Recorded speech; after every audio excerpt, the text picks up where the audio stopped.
because of this Israel-Palestine war, like kind of in our face, if you are reading and aware of what's going on, and the earthquake in Afghanistan or Morocco, or the war in Ukraine and Russia. It's I try not to like feed myself this information for entertainment, but it is feels also not okay not to know.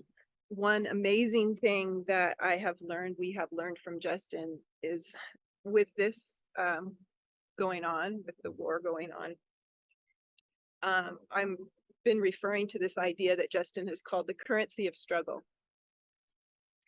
And basically, there is so much struggle in the world. Not only do people without war, struggle for food and clothing and shelter, and now let's say safety and just being okay. And that look at us. Okay. We have the I want to say indulgence. We have the luxury to sit here and feed our spirituality. Right. And that messes with me sometimes. Like, how is that okay? How is that okay that so many people are struggling and in pain and dying? And not only we as spiritual seekers and sitting here and having the luxury on a Sunday to go listen to a talk, but there are people that are just whatever, they're at the mall today, or they're living a comfortable world, and maybe making a living is tough, but even that we have the luxury to make a living. So why is that? So if we have those thoughts, there is a way that Justin has put forth, and that we can touch back onto and remind ourselves that there is a struggle we can have to basically equal the playing ground of those that are in war, or people that struggle for food and clothing and shelter, and those that are in an earthquake in Afghanistan or Morocco, or Syrian refugees, the refugees that we've helped that have coming up from the south up here for asylum. So we don't have those struggles, but we can be on the same playing ground of humanity by really struggling with ourselves in our spiritual path, as we learn the obstacles and the that we need to struggle with.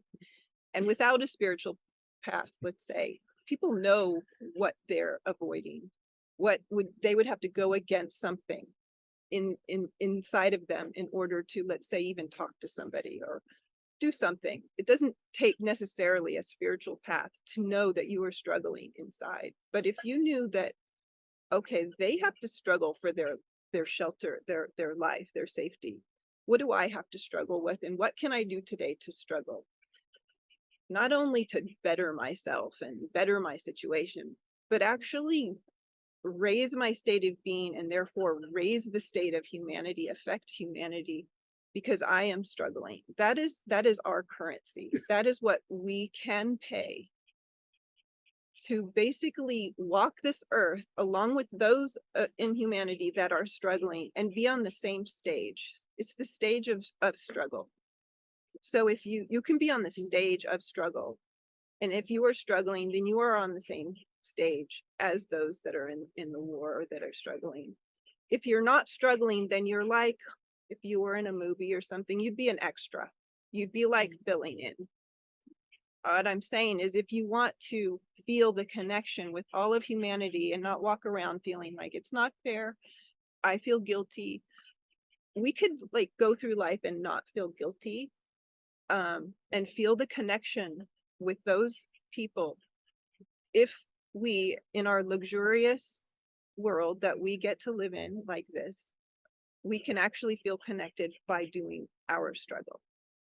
So this is an idea that I've touched down on in order to make sense of such an enormous human catastrophic, pain, basically, that so we are really fortunate not only to be Western and be having this life, but that we have an opportunity to learn to struggle,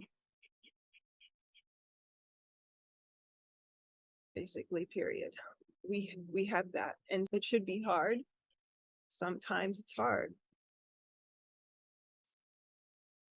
I think it would be harder to feel the guilt and the pain of the difference in humanity. I think that would be more painful. So it feels right. It feels human. It's like there is a barometer in us that knows fineness. You don't have to ask somebody, was that coarse or fine? There is a barometer in us that knows this. The tools and the methods and the company and Justin's service with us and humanity in ways of like, one of the aspects of what we do together is actually hands-on working with people that are in need. That's part of it too. It's not like, well, I'm struggling so much that I'm not going to go give water bottles to the refugees walking up from South America. There's beauty of that experience too. And I think we need to be flooded with experiences of equalizing this playing field.